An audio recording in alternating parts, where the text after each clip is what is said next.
का जो अध्ययन है वो करते हैं। मानव कल्याण में सूक्ष्म जीवी। सूक्ष्म जीवी का अर्थ आप जानते ही हैं, जीवाणु, प्रोटिस्टा व ईस्ट, या फिर कह सकते हैं कवक। तो ये विभिन्न जो सूक्ष्म जीवी हैं उनका मानव कल्याण में क्या उपयोग है वो इस चैप्टर के अंदर एनसीईआरटी बता रही है। तो इस चैप्टर के आपका शुरुआत का जो पैराग्राफ है उसमें सूक्ष्म जीवी जो है उनका वर्णन किया गया और उनकी जो भूमिका होती है उसके बारे में बताया गया। तो उसके बारे में हम लोग डिटेल से आपका 1 बाय 1 पढ़ते हैं। सबसे पहले है जैविक तंत्र के घटक। जो सूक्ष्म जीवी होते हैं वो हमारा बायोलॉजिकल कंपोनेंट है, जैविक तंत्र है, उसके आपका महत्वपूर्ण क्या है, घटक है। देखो पहले जैविक तंत्र को समझते हैं। जैविक तंत्र के अंदर जहाँ पे जीव आपका निवास करते हैं वो सब जीव मिलकर के जीव निवास करते हैं। उस निवास स्थान पे सजीव सब मिलकर के एक आपका तंत्र का निर्माण कर देते हैं। उस तंत्र को हम क्या कह रहे हैं, जैविक तंत्र।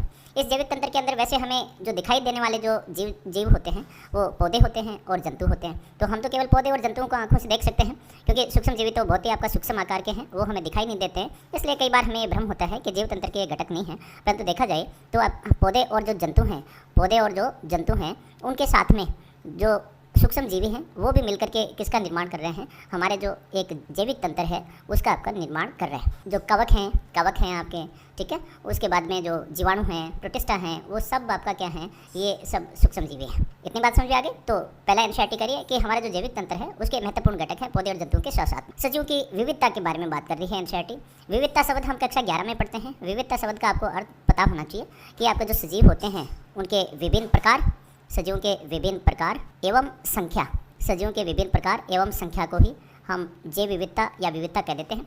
आगे एक चैप्टर आएगा अपना इकोलॉजी में, उसमें भी हम जैव विविधता के बारे में पढ़ेंगे। थोड़ा सा कक्षा 11 की बात याद दियो तो कक्षा 11 के अंदर हमने पढ़ा है कि हमारी पृथ्वी के ऊपर 1.7 से लेके 1.8 जो मिलियन ये सजीवों की प्रजातियाँ हैं। और ये जो प्रजातियाँ हैं आपका 1.7 से 1.8 मिलियन या फिर कहें तो 17 से 18 लाख जो प्रजातियां हैं, ये सब मिलकर के हमारी पृथ्वी की क्या बना रही हैं, विविधता बना रही हैं। तो सजीवों की विविधता के अंदर पेड़ पौधों के साथ साथ में जो सूक्ष्म जीवी हैं इनके भी विभिन्न आपका आकार प्रकार है, ये भी मिलकर के हमारी क्या बना रहे हैं, पृथ्वी की जैव विविधता। तो यहाँ पे एक प्रश्न किया गया है एनसीईआरटी के द्वारा कि कौन कौन से जगत हैं जिनमें ये सूक्ष्म जीवी शामिल किए गए हैं। तो जगत की बात हम कक्षा 11 में पढ़ते हैं और आपको पता है कि जो जीवाणु होते हैं उनको मोनेरा जगत के अंदर शामिल किया गया है। उसके बाद में जो डाइटम्स हैं, डेस्मिड्स हैं, ये सब जो हैं वो किस में हैं, प्रोटिस्टा के अंदर। तो कुछ सूक्ष्म जीवी एक कोशिकीय यूकेरियोटिक वो अपने प्रोटिस्टा के अंदर है, और साथ साथ में जो आपका फंगी जो है और कवक जगत है उसके अंदर ये सूक्ष्म जीवी है। तो मुख्यतः सूक्ष्म जीवियों के वैसे तो आपका एक कोशिकीय जो प्रोकैरियोटिक हैं, एक कोशिकीय प्रोकैरियोटिक वो तो मोनेरा के अंदर आपका शामिल है, और जो एक कोशिकीय यूकेरियोटिक हैं, प्रोकैरियोटिक तो मोनेरा में है, और एक कोशिकीय यूकेरियोटिक जो आप सजीव आपका सूक्ष्म जीवी हैं एक कोशिकीय यूकेरियोटिक वो प्रोटिस्टा के अंदर है। तो ये जगत है जिनके अंदर इन सूक्ष्म जीवियों को हम कक्षा 11 के अंदर शामिल करते हैं। ये बात आपको बता रही है। आगे कह रहे हैं सूक्ष्म जीवियों की सैर व व्यापकता। सैर व का अर्थ है यहाँ पे सभी जगह, और व्यापकता जो शब्द है इस शब्द का अर्थ है, व्यापकता शब्द का अर्थ है, तो व्यापकता का अर्थ है उपस्थिति। इसका अर्थ ये हो गया कि जो सूक्ष्म जीवी हैं वो हमारी पृथ्वी पे लगभग सभी स्थानों पर उपस्थित हैं या सभी जगह पे उपस्थित हैं। Ubiquity of microbes. सूक्ष्म जीवी हर जगह पाए जाते हैं स्टूडेंट्स, मिट्टी के अंदर भी हैं। कक्षा 11 में आपका एनसीईआरटी कह रही है कि एक मुट्ठी जो होती है, एक मुट्ठी मृदा जो है, मिट्टी है, उसमें सैकड़ों की संख्या में क्या उपस्थित हैं, जीवाणु उपस्थित हैं सैकड़ों की संख्या में। तो मृदा में आपको पता है विभिन्न सूक्ष्म जीवी पाए जाते हैं। उसके बाद में जल में आपका उपस्थित होते हैं। जीवन की शुरुआत ही किससे हुई है, जीवन की शुरुआत जल से हुई है, ऐसा एनसीईआरटी कह रही है बच्चों। तो आपका जल जो है उसमें भी क्या उपस्थित है, सूक्ष्म जीवी। वायु के अंदर भी उपस्थित है।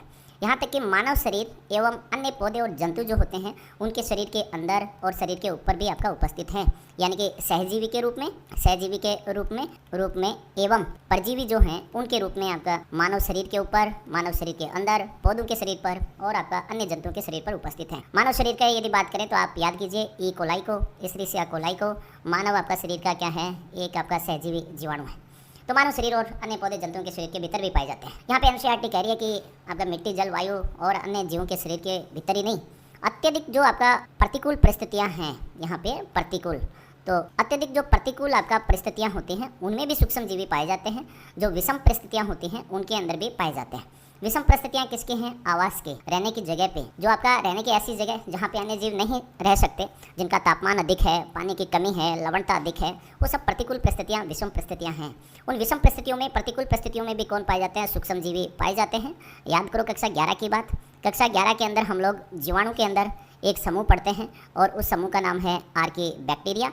और ये जो आर्कीबैक्टीरिया होते हैं, आर्कीबैक्टीरिया, वो आपको पता है कि किस में पाए जाते हैं? विषम जो वातावरणीय परिस्थितियाँ होती हैं उनके अंदर आर्कीबैक्टीरिया जो हैं वो पाए जाते हैं। तो यहाँ पे विषम परिस्थितियों के उदाहरण दिए गए, विषम आवासों के उदाहरण दिए गए हैं। जैसे गर्म आपका पानी के जल स्रोत हैं जिनको एनशियाटिक गीजर्स बोल रही है, जहाँ तापमान लगभग 100 डिग्री के आसपास रहता है। तो ये गर्म पानी के जल स्रोत जिनका तापमान 100 डिग्री के आसपास होता है, वहाँ पे भी आर्कीबैक्टीरिया कुछ उपस्थित होते हैं। जैसे कि आपका सल्फर जीवाणु, जो सल्फर जीवाणु होते हैं वो आपका गर्म पानी के जो आपका झरने होते हैं उनमें उपस्थित होते हैं। गहरी मिट्टी के अंदर, हमारी ज़मीन की गहराई के अंदर मिट्टी में भी उपस्थित है आर्कीबैक्टीरिया।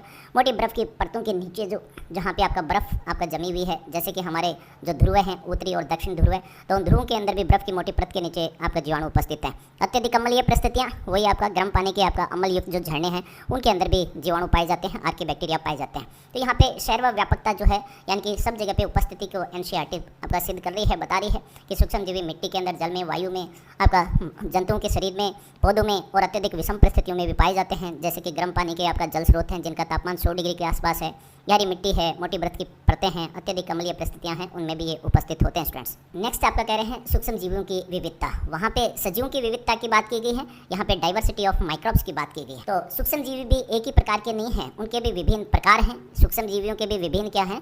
विभिन्न प्रकार, और उनकी भी संख्या क्या है? अलग अलग है। वह संख्या क्या है? अलग अलग। इसका हम ये कह सकते हैं कि सूक्ष्म जीवियों के अंदर भी हमें क्या देखने को मिलती है? विविधता। तो सूक्ष्म जीवी के अंदर क्या आ गए? प्रोटोजोआ आ गए। प्रोटोजोआ का आपको याद होगा उदाहरण अमीबा जो है वो प्रोटोजोआ है। जो एंट अमीबा हिस्टोलिटिका, ठीक है, एंट अमीबा हिस्टोलिटिका, ठीक है, वो भी आपका क्या है? हिस्टोलिटिका, ये भी प्रोटोजोआ है आपका। आपको पता है कि प्रोटोजोआ जो है उनको हम कौन सी जगत में रखते हैं? तो प्रोटिस्टा के अंदर। प्रोटिस्टा के अंदर 4 समूह हैं और उनमें सूक्ष्म जीवों का एक समूह प्रोटोजोआ है। बैक्टीरिया, तो बैक्टीरिया में यू बैक्टीरिया आ जाएंगे, आर्कीबैक्टीरिया आ जाएंगे, ये एक आपका समूह। तो बैक्टीरिया को आपको पता है RH विटेकर ने कौन से जगत में रखा है?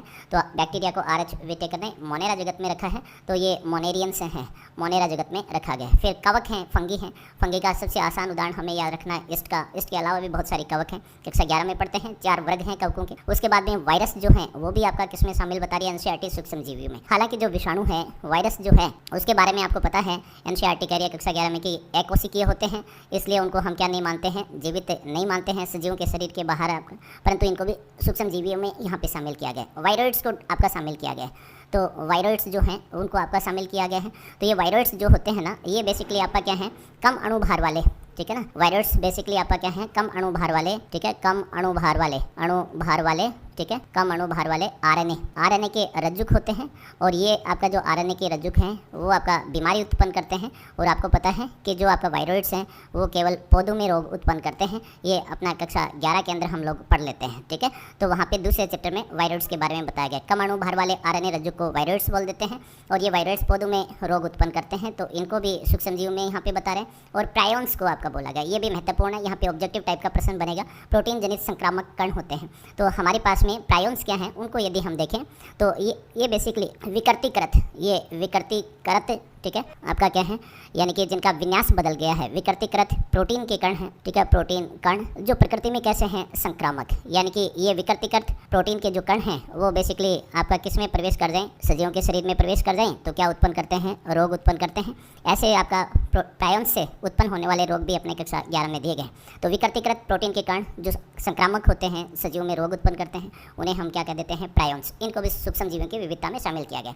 तो प्रोटोजोआ, बैक्टीरिया, कवक, वायरस, वायरॉइड्स और प्रायोन्स, ये आपका किसको बना रहे हैं? सूक्ष्म जीवों की विविधता को बना रहे हैं स्टूडेंट्स। आगे बात करते हैं सूक्ष्म जीवों की वृद्धि एवं अध्ययन, यानी कि ये जो सूक्ष्म जीवी हैं इनमें ग्रोथ कैसे करवाया जाए, इसके बारे में थोड़ा सा एनसीईआरटी बता रही है। तो जीवाणु और कवक, देखो जीवाणु और अनेक कवक, इनको किस पर हम उगा सकते हैं? पोषक माध्यम पे, न्यूट्रिएंट मीडियम के ऊपर, ठीक है, उस पर उगा करके इनके समूह बनाए जा सकते हैं, इनकी कॉलोनी बनाई जा सकती है। पोषक माध्यम किसको बोल देते हैं? एक ऐसा माध्यम जिसके अंदर सभी पोषक पदार्थ उपस्थित हैं, ठीक है, पोषक पदार्थ बोले तो यानी कि अपना पोषक पदार्थ कहें तो ग्लूकोज हो गया, ठीक है, ग्लूकोज है, अमीनो अम्ल, ठीक है, अमीनो अम्ल, विटामिन है, ठीक है, विटामिन, ये सब किस में आ जाएंगे? पोषक पदार्थ में। एक ऐसा माध्यम जिसमें सभी पोषक पदार्थ उपस्थित हैं, जल उपस्थित है, ठीक है, प्लस के अंदर आपका ऑक्सीजन उपस्थित है और जिसका एक उचित क्या है? पीएच है, तापमान है, अर्थात वो सब परिस्थितियाँ उपस्थित हैं जो जीवाणु और कवक को उगाने के लिए आवश्यक होती हैं। तो उस माध्यम को हम क्या कहेंगे, न्यूट्रिएंट मीडियम, पोषक माध्यम कहेंगे।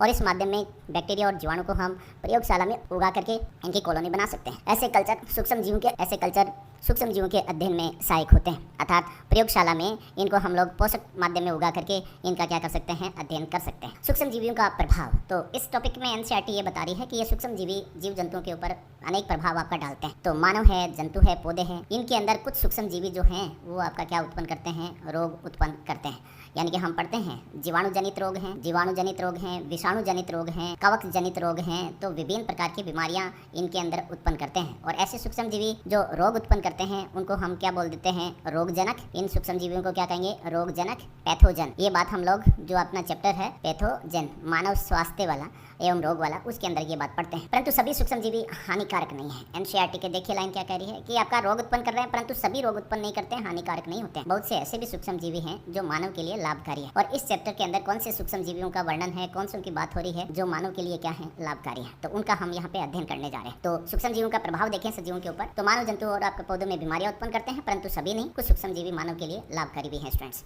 अब यहाँ पे इस चैप्टर के अंदर आपको एक रूपरेखा बना देता हूँ। इस चैप्टर के अंदर आपका 6 मुख्य बिंदु हैं। 6 मुख्य बिंदु हैं। इन 6 मुख्य बिंदुओं के अंदर इस चैप्टर को हम लोग क्या करेंगे, कंप्लीट करेंगे। ठीक है, 6 मुख्य बिंदुओं के अंदर। ठीक है, 6 मुख्य बिंदु क्या हैं, एक सूक्ष्म जीवियों का घरेलू जो उत्पाद होते हैं उनके निर्माण में उपयोग। दूसरा, जो औद्योगिक पदार्थ होते हैं जिनके निर्माण हम उद्योगों में करते हैं, उन औद्योगिक उत्पादों के निर्माण में सूक्ष्म जीवियों का